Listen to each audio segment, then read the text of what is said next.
Zeus family, it can only get better. Only one of our brother named Bayday Tata Afia Busiman Global. On the Abuna Zeus, Niene Menaga, and Abunda Abun Nokatam off and Sfelo Seaman. Now you got 2 million at your media charity in a boy, at your media charity in Imo. Manon Madbonafia, Madbonafia Zero. Say Chakatagoma, Monami made you celebrate a Bayday. Only one man, Nebu block ne Kempo. A watago on a block ne Kempo. So at your media tabu Bayday, ya. What opportunity I can generate the man. So Tata, I'm wishing you happy birthday to you, Siman Global. Oh yeah, Bakwaloge. Biano Kunu Flungo Kafun now, Kanjana Bia. So I made this, I made it for this man a celebration of your birthday. So come here, Jan Obamaya. Copy and work at you, if I ever ask you. Mrs. Okay.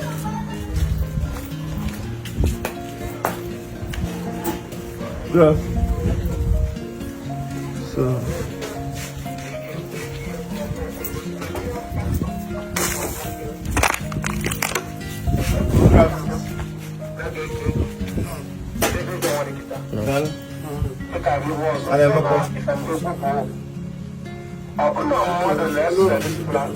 yes.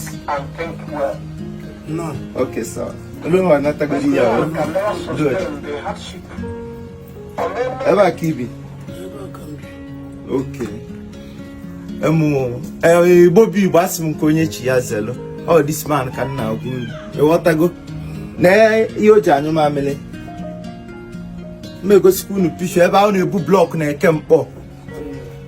So, instead of Cambia, I be support. Go with one of my brother. Naza Siman Global, Tata Bayday, yeah. So, talk in the memory of Bayday, yeah. Can be an attach or look 1 or 2 things. Get one affair. Okay. Where back him? Enugu State. Only in Enugu State. Okay. Guess I don't know. Obofia. Okay. Obofia Okonano. Get one macaroni. So this man have been suffering for a long time. Munya Mugo. Omuya, and we boya Casilike, Academife. So, pull this thing, yeah, Obiana, a book block.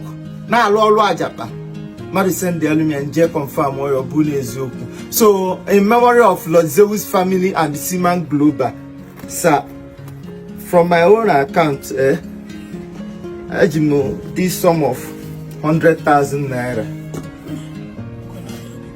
When I support you. Then I support you. Thank God. Only I can able Zeus family.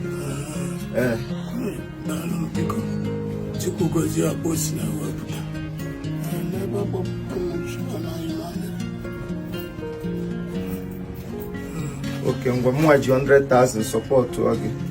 Now I'm going to need a job for almost yours. Then I will let you know. You go. So Siman Global, happy birthday to you. Oh. It can only get better. Can I call my Zeus family? On a Kaiganese name here. Okay, sir.